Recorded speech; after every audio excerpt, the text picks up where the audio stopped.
Yeah, here you go. One of the mintiest 1964 Vibroverbs around. I've done service on all my amps, changed the caps on that one. This is the only one I'm kind of saving it. Haven't done much, haven't done anything to it. Changed the caps on the basement, changed the caps on the Bandmaster. Changed the caps on the 64 Super. I'm glad I did. They were ruptured on that one. They were all ruptured. They don't last 40 or 50 years. So I'm getting ready to dig into this. I'll put the video on there after I take it out.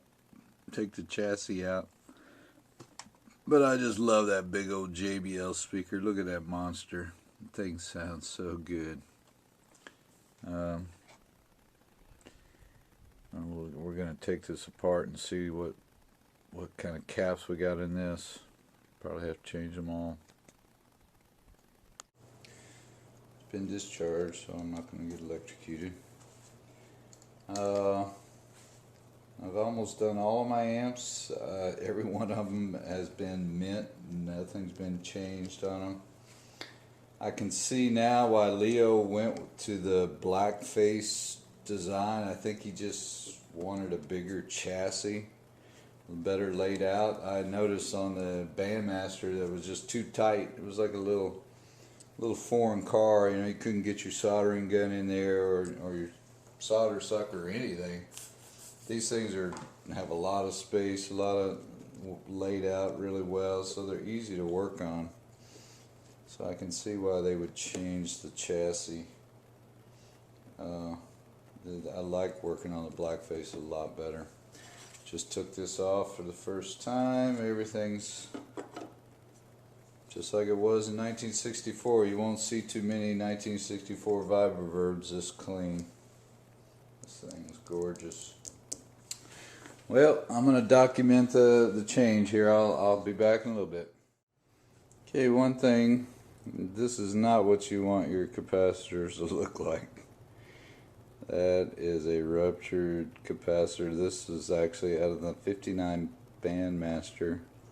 I'm surprised the amps still work, I guess. I don't know how they work, but really didn't sound a whole lot different to me. It had a little more bass, I think, when I got the new ones in.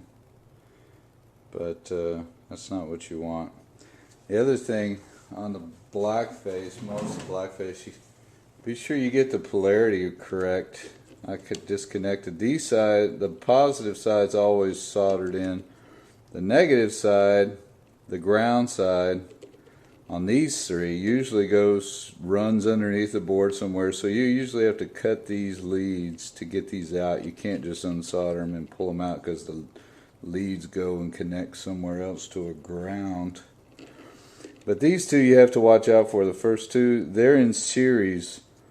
So the let's see, I can't even tell by looking at it right now. Oh, this is the positive, this is the negative.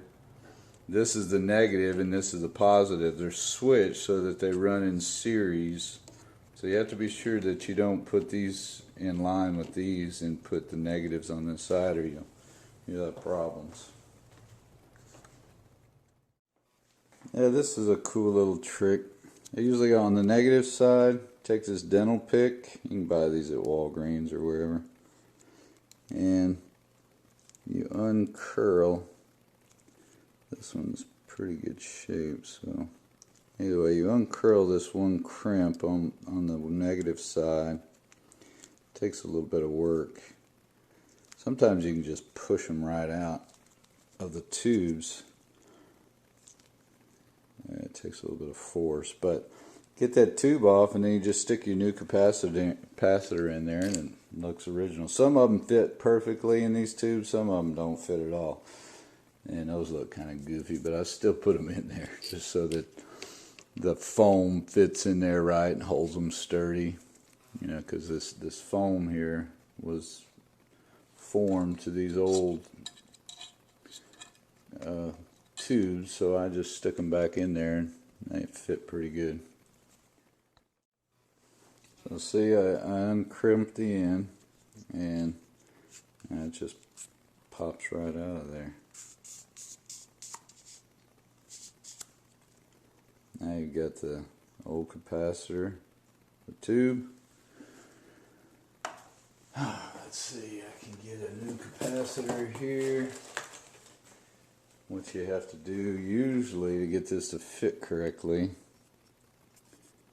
is, and I'll see that one goes in there no problem. I'll probably just leave the cover on there, but sometimes you have to cut this plastic shrink wrap off of here to make them fit because they're so tight. It goes right in. Make sure you get the polarities right on the tube. This shows negative this way. The negative side is always the, as far as I can tell, the shiny side. The other side's the positive black. See, it doesn't fit that great in there, but gives a little house, a little garage to park it in. And then solder it in. Alright, cap job's done. Can't even tell I did anything, can you? Here are the old caps. Each have a blister. That's a vent hole that rubber is covering, I guess, to keep them from exploding. That one's pretty well blistered. Anyway, that's an indication that they're bad. New ones are in there. Tubes are on top, so it looks original. Makes it fit perfectly. I think that's the way it goes. See if it fits this way. Yeah, it goes either way. It fits better that way. Alright, next thing is the board. Okay, here she is, fully done.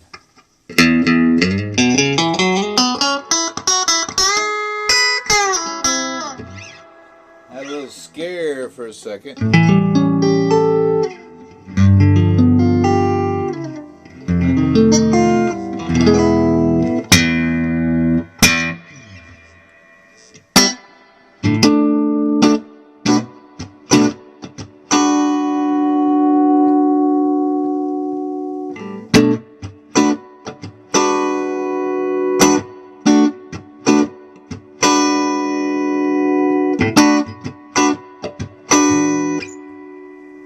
Had no sound at first. The first amp I've had problems with, and it gave me a heart attack. And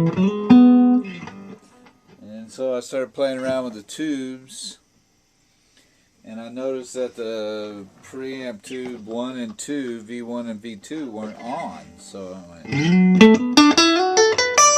hopefully I can figure it out. So I took it out, I back out.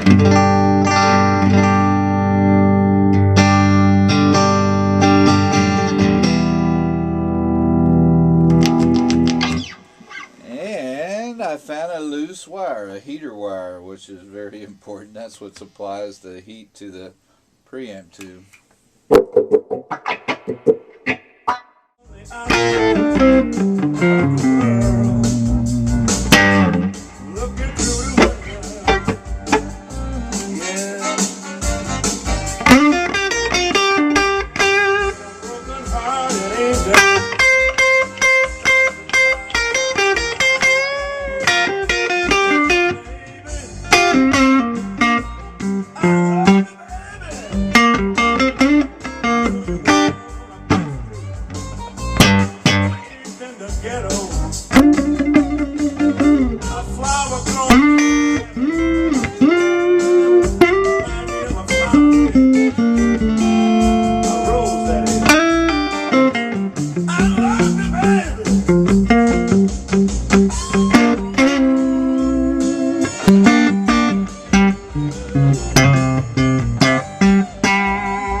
Well, I don't know if you can hear that big sound, but definitely a big sound.